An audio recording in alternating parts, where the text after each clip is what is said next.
Welcome to Midwest Fantasy Football Week 14, playoffs Week 1. The first week of playoffs this year featured 2 blowouts and 2 close games, one on each side of the bracket. This week's top scoring team, although you got no prize for it, but you got the win and moved on. Jason's The Hammock District knocks my Justin Tucker Must Die out of championship contention, 129.7 to 90.04, a 39.7 point margin of victory. My disappointment is immeasurable, and my day is ruined. Jay got a huge 35.5 day from George Kittle, who Denver inexplicably decided to not cover at all in the first half, and 30.7 points from Saquon Barkley, which is basically just standard for him. Also, the Giants' defense added in 21 points as well. With a win, Jason moves on to play Chris in the semifinals this weekend. For me, the injury bug led to my demise, as my 2 best offensive players, who weren't quarterbacks, were both inactive this week, with Melvin Gordon and James Conner handicapping this race a little bit, in my opinion. All right, we call it a draw. In terms of my actual team performance, I got 20.7 points from Rob Gronkowski and 20.5 points from Matt Ryan. I'm going to mostly avoid talking about my team a whole lot, just because I'm kind of bummed out that I really couldn't put my best team against yours. But injuries happen, so what are you going to do? Shit! Did you lose? You shut your mouth!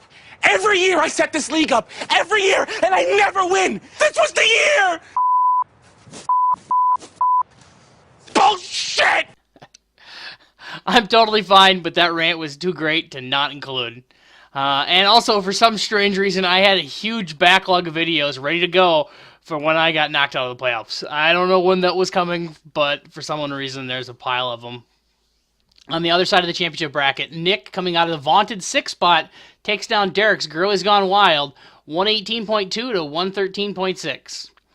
Nick doubled down on the Indianapolis Colts this week, and it worked out well for him, getting a 27.4 point day from T.Y. Hilton and a 26.6 point day from Andrew Luck. Michael Thomas added in 15.3 points as well. Derek got 28.2 points from Jake Elliott. That's a hell of a kicker day. Derek got 28.2 points from Zeke Elliott and a pair of 19-point games from Jameis Winston and Julian Edelman.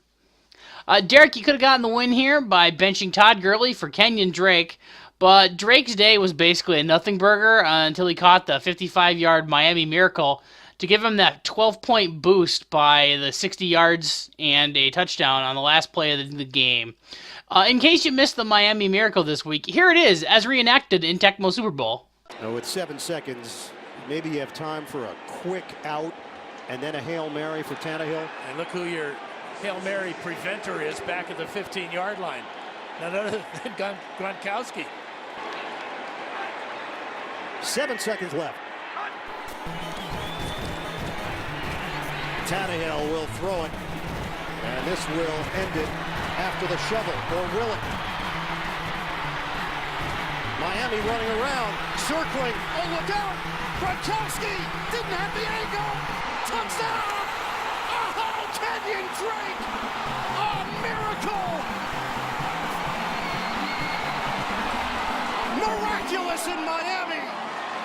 Considering that New England is one of the worst teams in Tecmo, their defensive coverage on this play was quite apt.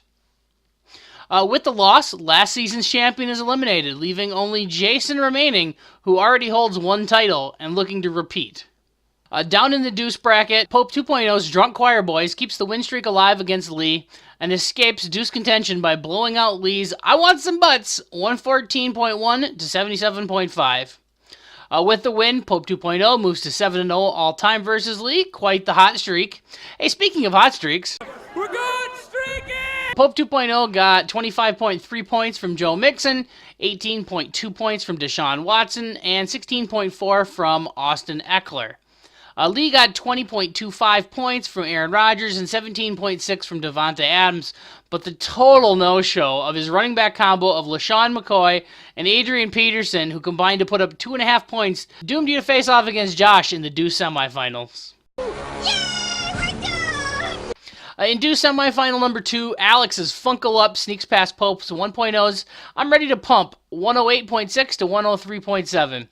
Alex got a monster 32-point day from Juju Smith-Schuster to lead all scorers in this matchup. Alex also got between 12 and 14 points from Jordan Howard, Phil Rivers, the ageless one, Frank Gore, and Mason Crosby. For Pope 1.0, his team was led by 18.1 points from Aaron Jones, 17 points from the Chargers kicker Michael Badgley, and 16.3 points from Keenan Allen. Badgley, who has a whole host of nicknames apparently prefers the Money Badger.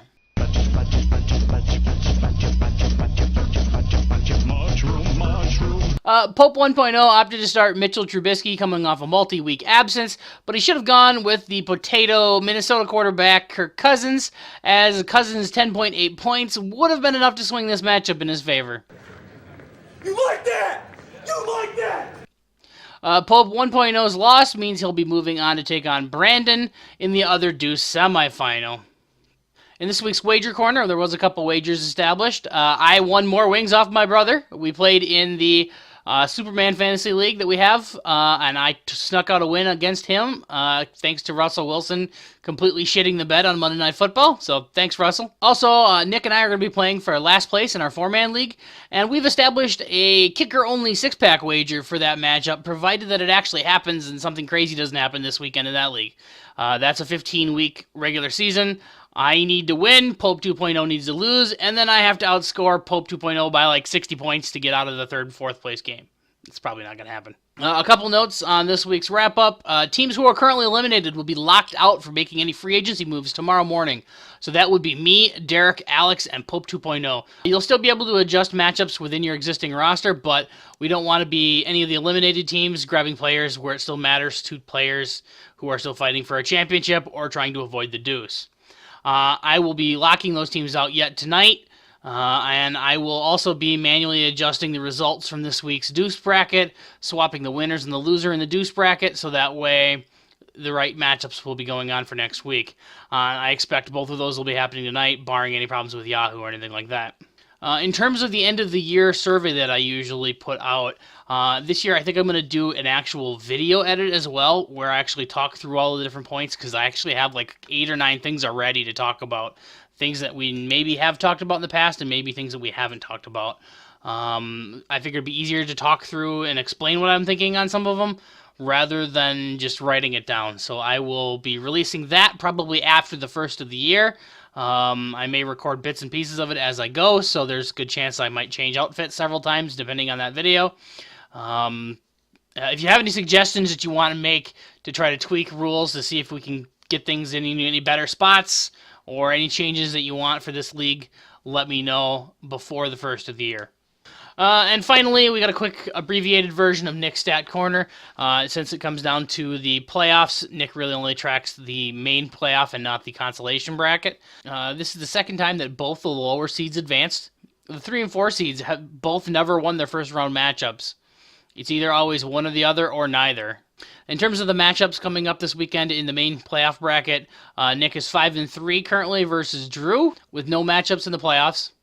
And J Money is 5-4 against Chris. They are currently 1-1 all time in the playoffs. As noted before, Jason is the only team left who already has a championship. He'll be fighting to join Pope 2.0 as the only 2-time champions. Chris, Drew, and Nick have never won one, and I'm sure both Nick and Drew would love a shot at the championship. Unfortunately, they play each other this weekend, so only one's going to get a shot at it. This was a matchup between both the 2016 and the 2017 Deuces.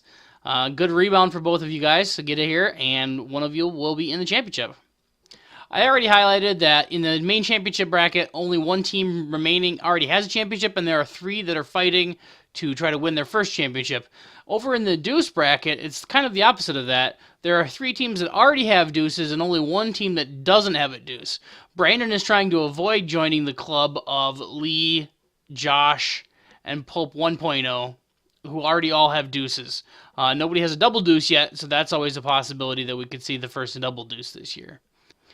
And finally, good luck to everybody, and we'll see you next week for the semifinals recap and Season 7 championship preview.